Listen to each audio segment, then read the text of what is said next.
सुनो ना। हाँ बोलो ना। ठंड लग रही है यार बहुत ज्यादा। अच्छा मेरे बाबू को ठंड लग रहा है। अरे तो ठंडी शुरू हो गया तो ठंड लगेगा ही ना। किस कलर की चड्डी पहने हो? बट ये कैसे फालतू फालतू बातें कर रही हो? बता दो ना। नहीं नहीं मैं नहीं बताऊंगा। बता दो ना। ठीक है रुको बताता हूँ।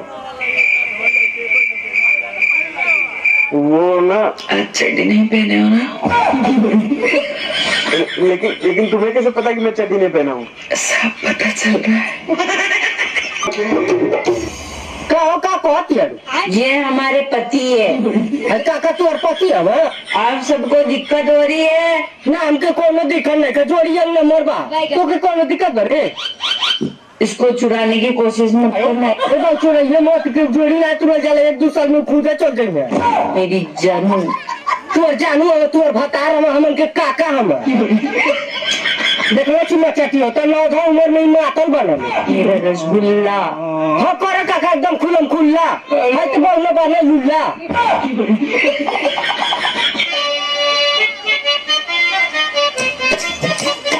कोनो मनसोख लड़की कहत रहल जब से चढ़ल दिया मरी जवानिया।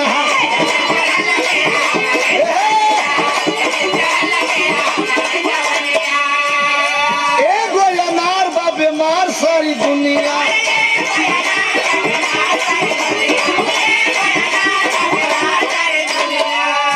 अरे जब से चढ़ल दिया हमारी जवानिया एगो अनार बा बीमार सारी दुनिया। हाय रे हाय रे हाय हाय रे हाय रे नथुनियो हाय रे नथुनिया।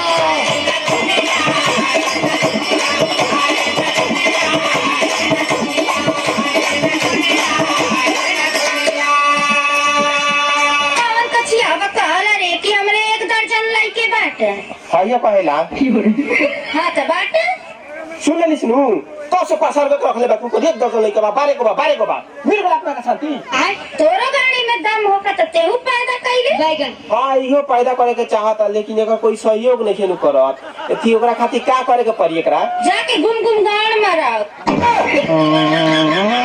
आयो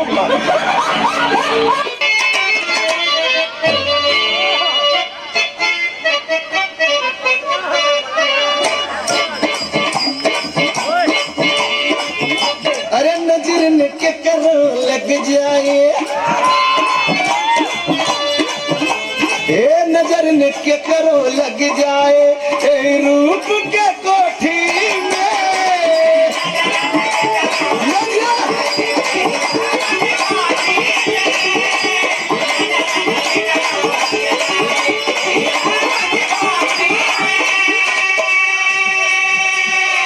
बुलावत है गुड्डी।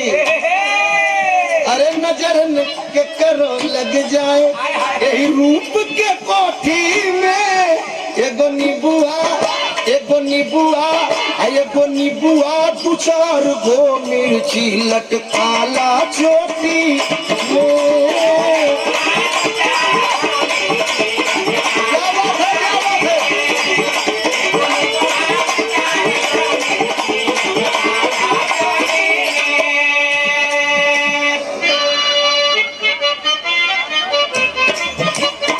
कोनो मनसोख लड़की कहत रहल जब से चढ़ल दिया मरी जवानिया।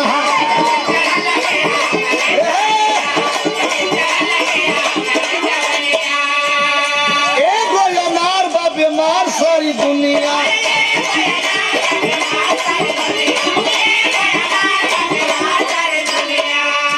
अरे जब से चढ़ल दिया हमारी जवानिया एगो अनार बा बीमार सारी दुनिया। हाय रे हाय रे हाय हाय रे हाय रे नथुनियो हाय रे नथुनिया।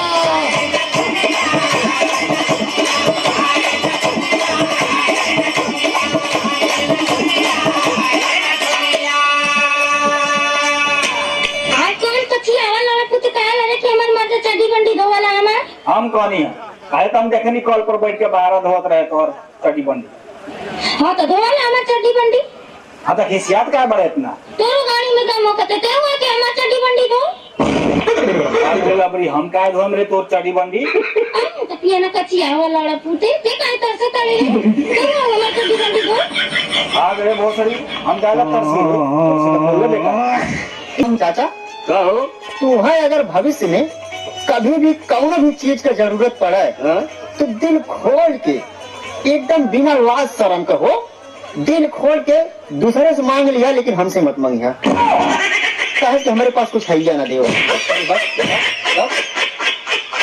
तोरे जा आ तार बर्थडे वाला बा का गिफ्ट चाहिए तारा बताओ। हमरा के रौरा कुछ ऐसन गिफ्ट दीनु जौन रौरा दी या हम ले ना पाई। लो तार को इंचो हमारे गाँव लो। सुनिए गाने का एक लाइन मैं गाऊंगी और एक लाइन आप। ठीक है।